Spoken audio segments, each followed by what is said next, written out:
Some government and business leaders are saying one thing, but doing another. Simply put, they are lying. This is the view of Antonio Guterres, the UN Director General. According to the Global Carbon Project, if current emission levels persist, there's a 50% chance that global warming of 1.5 degrees centigrade could be exceeded within 7 years. That's it. That's the limit agreed in the 2015 Paris Agreement. Beyond that, we're irreparably damaging the planet, and net zero by 2050 will become impossible. According to the latest update of the Climate Action Tracker, not one country is currently compatible with the 1.5 degrees centigrade Paris Agreement target. All G20 countries are considered insufficient or worse. They're not on target to meet the 1.5 degree limit, not on target to achieve net zero by 2050. We can see that the EU, the US and the UK are all in the insufficient category. There's a long way to go. I came across some costings to achieve net zero. This is data from the Climate Policy Initiative. It shows that there has been a significant increase in financing of climate projects during the last decade. The finance has increased to $1.3 trillion per annum in 2021 and 2022. This doesn't look too bad. However, this is not enough. It's still giving an insufficient outcome. This data is then extended and estimated for the future. A range of estimates are produced, which is shown by the shaded area. And the average of these estimates is that the estimated annual need for 2030 is $9 trillion.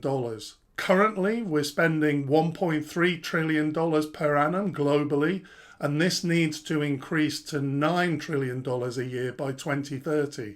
There is some evidence on spending going in the opposite direction, with the increasing in finance of fossil fuels. The latest Fossil Fuel Finance Report 2024, which is published by a coalition of environmental campaign groups, found that the 60 biggest banks globally committed $705 billion to companies conducting business in fossil fuels in 2023.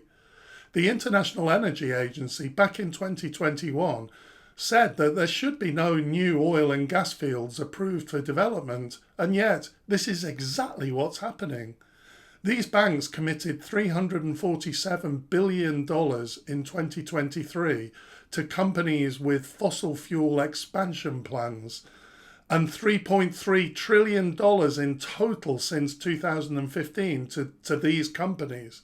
Remember, current global finance is $1.3 trillion per annum in 2022. $347 billion financing for fossil fuel projects is going in the opposite direction. Of course, the UK is in on this. It's approved new oil and gas developments in the North Sea last year. Back in November last year, the British Prime Minister Rishi Sunak said, "I'm not in hock to the ideological zealots on this." He talked about getting net zero in a sensible way that saves people money and doesn't burden them with extra costs. You know how I pointed out that the UN Secretary General said that countries are saying one thing and doing another? Here's a perfect example of it. Sunak says, of course we're going to get to net zero, but some of the actions that the UK is taking are completely in contradiction to this objective. This $9 trillion a year requirement by 2030 will never be met by this kind of attitude. If we're going to achieve net zero in 2050, massive investments need to be made. The idea that we can do this in a way that saves people money and does not burden them with extra costs is absurd. It's going to be expensive. Why can't politicians be honest about this? This dishonesty, this sticking the head in the sand, means that we're leaving a terrible legacy for children being born today. It's really short-sighted, it's irresponsible, it's incompetent.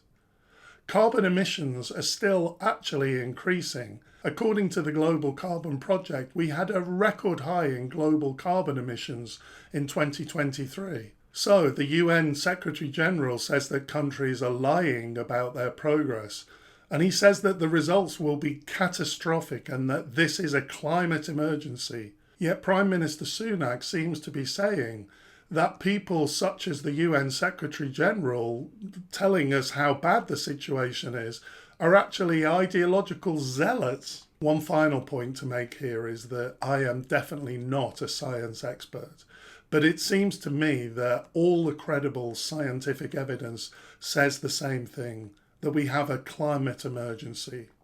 In the interests of thoroughness, however, I googled scientists claiming that the climate problem is exaggerated, and there are some scientists raising questions around the interpretation and the reliability of models that are used to make estimates in the future, but it doesn't seem to be that there's very much that is credible in terms of challenging this massive majority view. There's a really interesting item on the NASA website, how do we know climate change is real?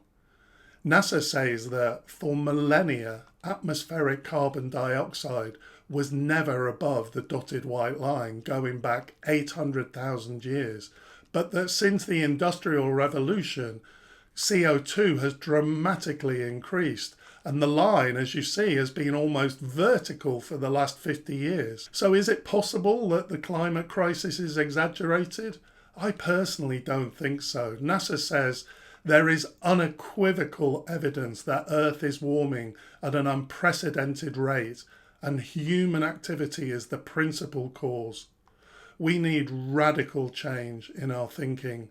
We cannot afford to keep up this complacency. We're pushing the problem down the road. We're creating a climate crisis in the future, or an even worse climate crisis for the future. It's irresponsible. As a global community, we need to find a new way of working together to confront this problem. I hope you found this information useful. If you did, please consider liking and subscribing. Thanks for watching, and I'll see you next time.